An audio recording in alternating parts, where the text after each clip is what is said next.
puertorriqueño, tuvo una sabiduría impresionante. Me impresionaba la cantidad de horas diarias que oraba porque se la pasaba orando. Un día, voy a decirlo rápido, un día un amigo mío que tenía varios autobuses, él se dispuso a servirlo y se fueron a México a una campaña y se fueron las 7 horas desde Veracruz orando.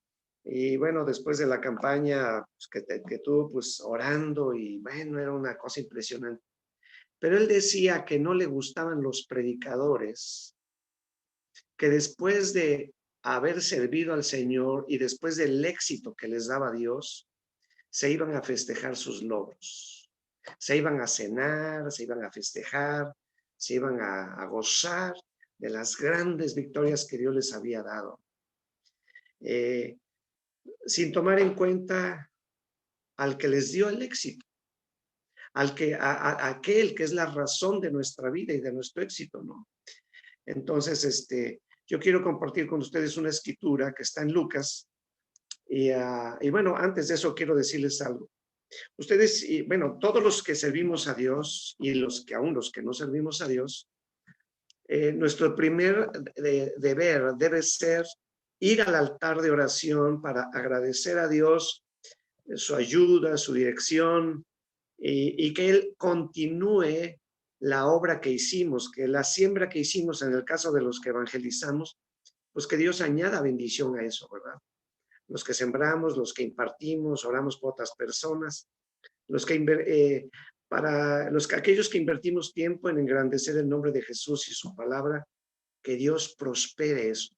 Especialmente quiero decir, después de predicar, enseñar, yo tengo años, aquí está mi hija que les puede testificar, tengo años que cuando yo voy a Veracruz, voy a Córdoba, cuando hago un tipo de viaje así, normalmente llego a hincarme a orar, porque es un milagro regresar vivo. Es un milagro no tener un accidente.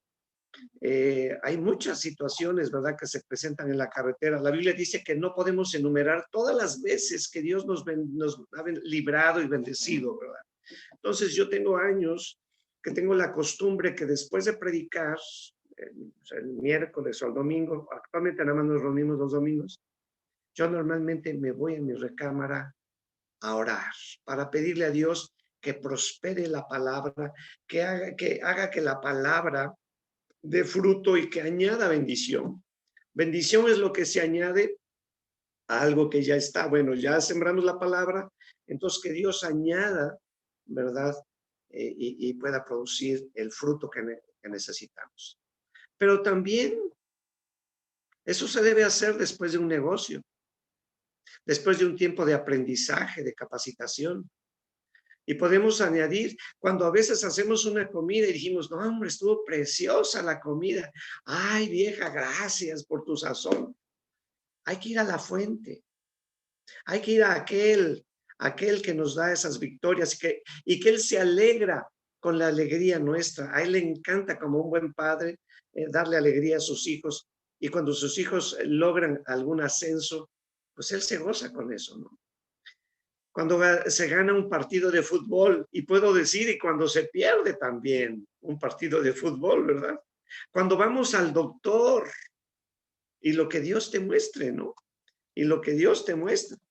Lucas 17, del 7 al 10 dice, ¿quién de ustedes, teniendo un siervo, o sea, un pastor, un evangelista, un maestro, teniendo un siervo que ara o apacienta ganado, nosotros apacentamos ganado, al volver el del campo, o sea, al volver de la iglesia, al volver de su labor pastoral, luego le dice, ya llegaste, pásate, siéntate a la mesa que te voy a servir, ¿verdad que no? No le dice más bien, ya llegaste de servir. Bueno, prepárame a mí primero la cena, vístete y sírveme hasta que haya comido y bebido. Y después de esto, come y bebe tú. ¿Acaso le da gracias al siervo porque hizo el siervo lo que se le había mandado? Yo pienso que no. Dios no da las gracias, ¿verdad? No da las gracias. Dice, ay, gracias, pastor, hijito pastor, que hiciste lo que te mandé que hicieras. Él no. así también vosotros, cuando hayáis hecho todo lo que os ha sido ordenado, decid, siervos inútiles somos, pues lo que debíamos hacer, hicimos. Así también cuando hayáis hecho todo lo que os ha sido ordenado. Y quiero decir una cosa aquí, creo que ninguno de nosotros hace todo lo que se nos ha ordenado. ¿Cuánto más debemos buscar el rostro del Señor para que lo poco que obedecemos y hacemos, Dios lo prospere y lo bendiga, ¿no? Porque dice aquí, y después de que hayamos hecho todo, decid, siervos inútiles somos, pues lo que debíamos hacer hicimos. Debemos decir, Señor, yo no soy digno de la bendición que me has dado. A ti entrego el honor y la gloria, ¿no? Dice el apóstol Pablo en 1 Corintios, capítulo 3, versículos 5 al 7. ¿Qué pues es Pablo? ¿Y qué es Apolos? Servidores por medio de los cuales habéis creído. Y eso según lo que a cada uno le concedió el Señor. O sea, las victorias que tenemos son cosas que nos ha concedido Dios. Aún los fracasos que tenemos son cosas que Dios nos ha concedido para aprender de ellas. Dice Pablo, yo planté, Apolos regó, pero el crecimiento lo ha dado Dios. Él es la fuente. Así que ni el que planta es algo, ni el que riega es algo, sino Dios que da el crecimiento, ¿no?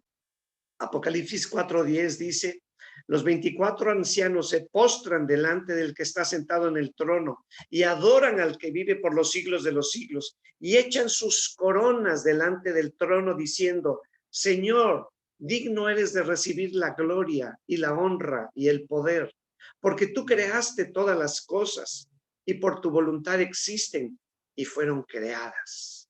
Digno eres de tomar el honor, la gloria y el poder.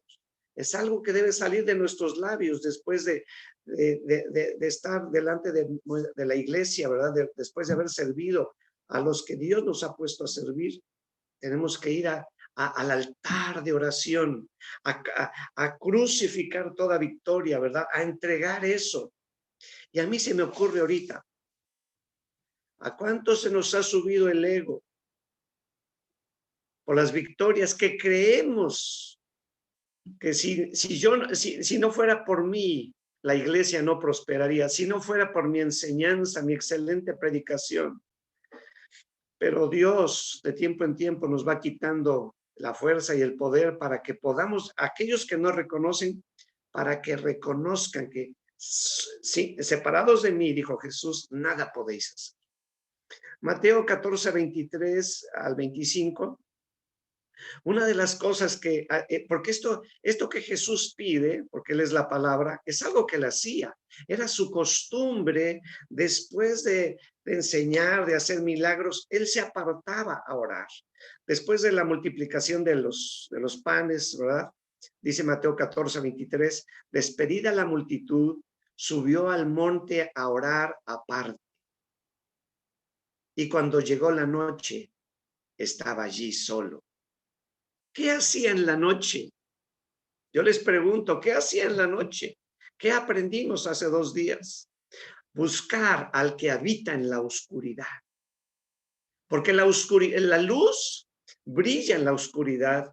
En la oscuridad es donde necesitamos la luz. El que habita en la oscuridad, ahí cuando le buscamos en la oscuridad, Él puede dar luz. Esta palabra que les estoy compartiendo, Dios me la dio ayer como a la 1:00 de la mañana. Me acosté después de las 2 de la mañana haciendo unas notas.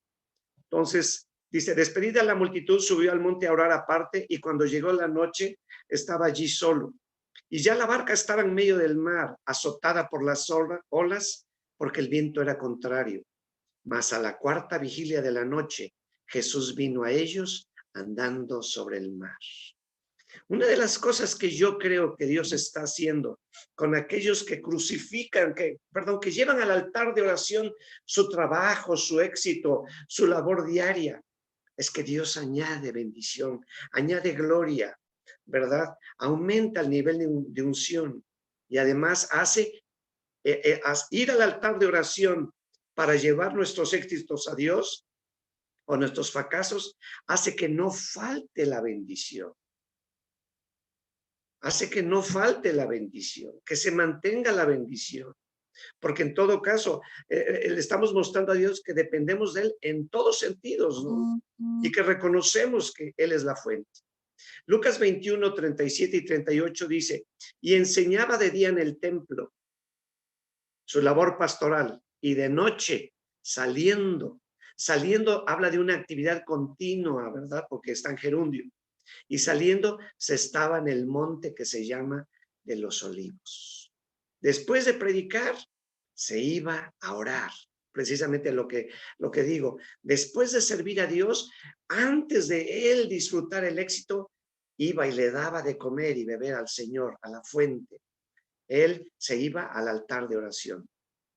Y enseñaba de día en el templo y de noche saliéndose estaba en el monte que se llama de los Olivos, y todo el pueblo venía a él por la mañana para oírle en el templo.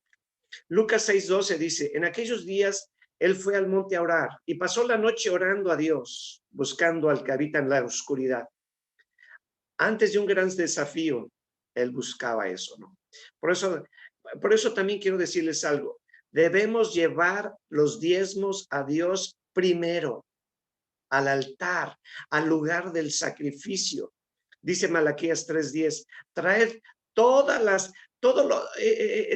los diezmos, toda la primera parte de tus ganancias, de tus victorias, de tus negocios, de tus logros, tráelos al alfolí para que haya alimento en mi casa. Por eso decía Lucas, dice, no le dice, aquel que tiene un siervo que ara o apacienta ganado en el campo, al venir él del campo, no le dice, siéntate a la mesa, le dice, no, le dice, cíñete y sírveme a mí primero. Y después de que haya comido y bebido, come y bebe tú. Por eso dice, trae todos los diezmos al alfolí y haya alimento en mi casa. Primero tenemos que regresarle a Dios la victoria que nos ha dado. Y probadme ahora en esto, dice el Dios Todopoderoso. Si no, os abriré las ventanas de los cielos y derramaré bendición sobre vosotros hasta que sobreabunde. Colosenses 1:16, ¿por qué tenemos que hacerlo? Porque Colosenses 1:16 dice, porque en él fueron creadas todas las cosas, en Jesucristo fueron creadas todas las cosas, las que hay en los cielos, las que hay en la tierra, visibles e invisibles, sean tronos, sean dominios, sean principados, sean potestades. Todo fue creado por medio de él y para él, no para nosotros. Como dice una porción de Ezequiel, los hijos que diste a luz, para mí, no son tuyos. Yo te los presto, pero tú diste a luz para mí, dice el Señor. Por eso, todo fue creado por medio de él y para él. Así que, ¿qué crees que debemos hacer después de una iniciativa? Yo sé que pedimos ayuda a Dios antes de algún proyecto, algún trabajo, algún viaje. O cuando vamos a evangelizar, yo sé que oramos y pedimos a Dios ayuda cuando vamos a sembrar. Pero no debemos olvidar que debemos darle a Dios primero, antes de festejar las bendiciones que Dios nos ha dado para nosotros. Y por último, Romanos 11:36 dice, porque de Él y por Él y para Él, de Él y por Él y para Él son todas las cosas, a Él sea la gloria por los siglos. Amén. Así que vamos a orar. Querido Dios, te damos gracias por enseñarnos que los éxitos, las victorias o aún los fracasos y derrotas que tenemos, todo está en tu control y son cosas que tú permites. Si tú permites, Señor, que cosas nos salgan bien, tú estás esperando que nosotros vayamos a tu presencia a decirte gracias. Es por causa tuya, es por causa de tu ayuda, de tu gracia, de tu bendición, de tu misericordia, que yo pude viajar, hacer un viaje. Es por causa tuya que yo tengo los recursos para ir al médico. Ahora te pido la bendición de la sanidad. Es por causa tuya que yo pude aprender una disciplina o terminar un diplomado. Es por causa tuya que pude hacer un negocio.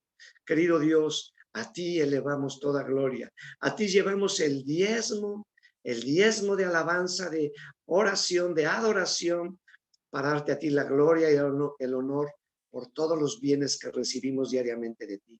Gracias por tu grande amor. Gracias por tu grande favor. En el nombre de Jesús. Amén. Amén. Gigi Ávila decía, ningún cristiano debe